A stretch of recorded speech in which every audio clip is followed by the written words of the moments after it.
Hi, this is David Birnbaum. It's June 27th, 2013. I hope you're ready for more Q4P punishment. Okay, here we go.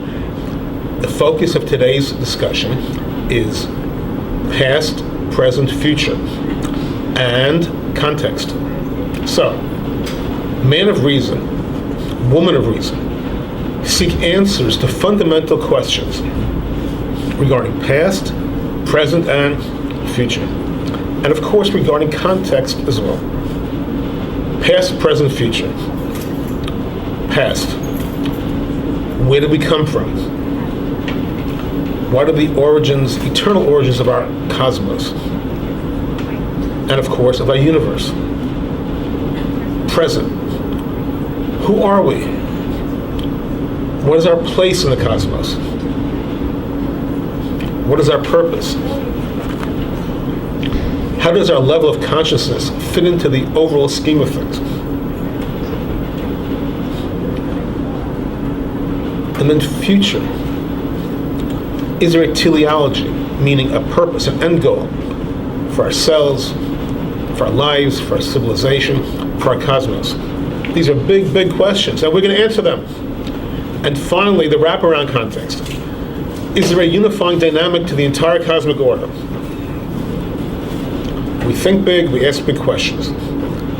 When we approach the physicists, the scientists, the chemists, the biologists, we know that they have difficulties with lots of these issues because the science is based on observation and experimentation. And there's a limit to how fast and how far they can go, even though they're moving very fast with extraordinary brilliance and indeed often genius.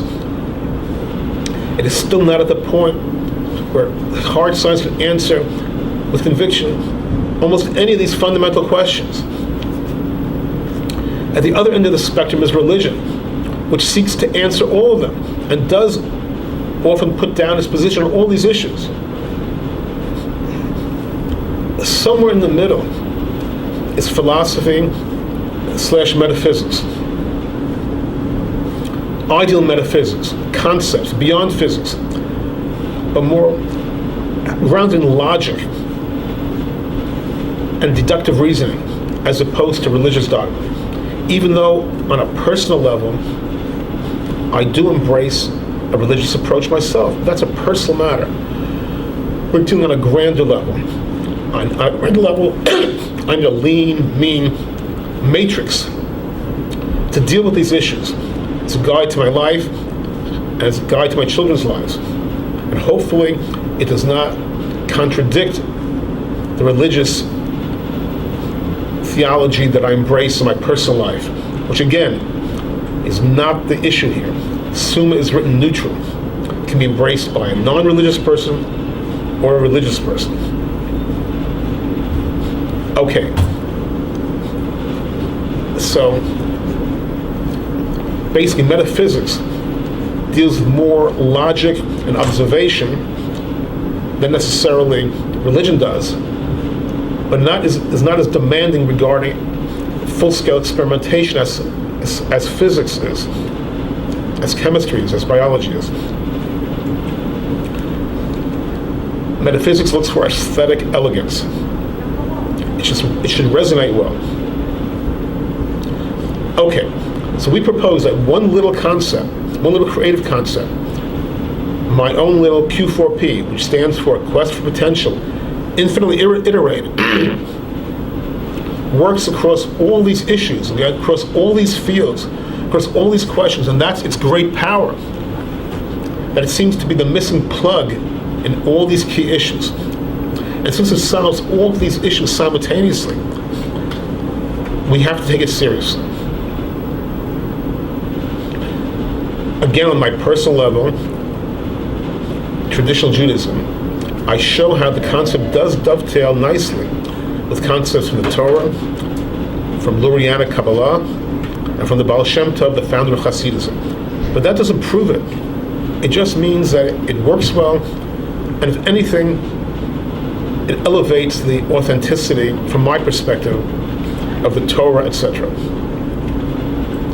So how does my quest for potential work with the subjects at hand? Past, present, future, and context. Here's the rough schematic of my core proposition. Quest for potential is the eternal cosmic dynamic, by definition. Potential possibility, the same theme, by definition, always existed. That is self-evident, and that is crucial that it is self-evident.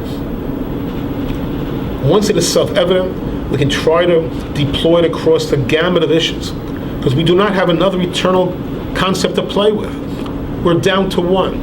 There's no other concept which we can say with certitude beyond potential/possibility as having always existed. So moving right along, quest for potential ignites the equations, and the equations then ignite the cosmos. And over the millennia, different expressions of potential have manifested.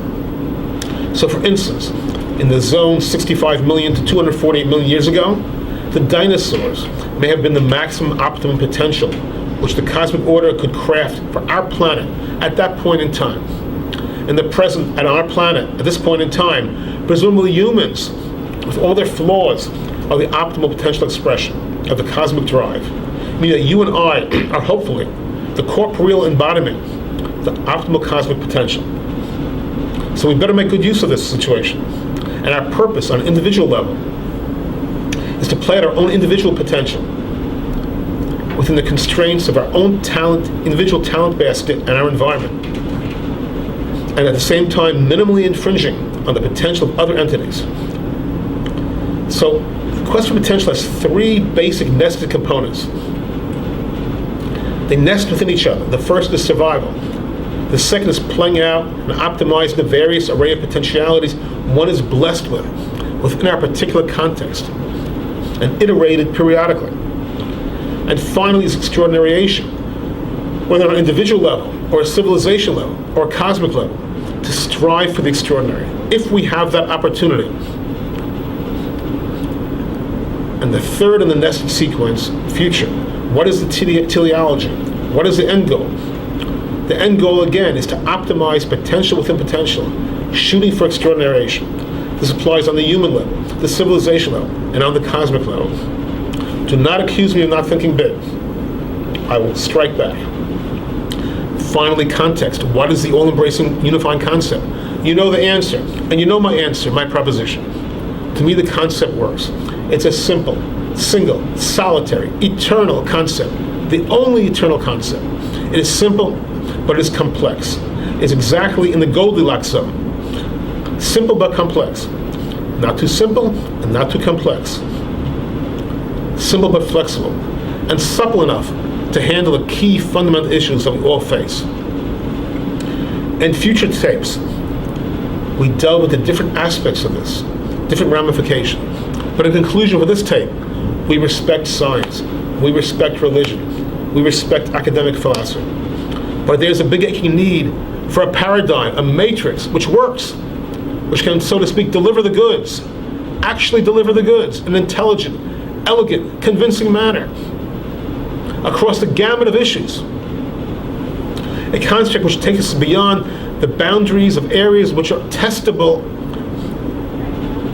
for science, and concepts which have cogency and logic and intellectual elegance, meaning classic metaphysics, a science which has disappeared for several hundred years, and concepts not held hostage to the authenticity and veracity of the progenitors of the respective religions, no matter how much we venerate them. We need a matrix which works independently of religion. This is the past, present, and future presentation. Thank you for your graciousness. We'll see you soon. FYI, the master site is philosophy1000.com. Take care. God bless.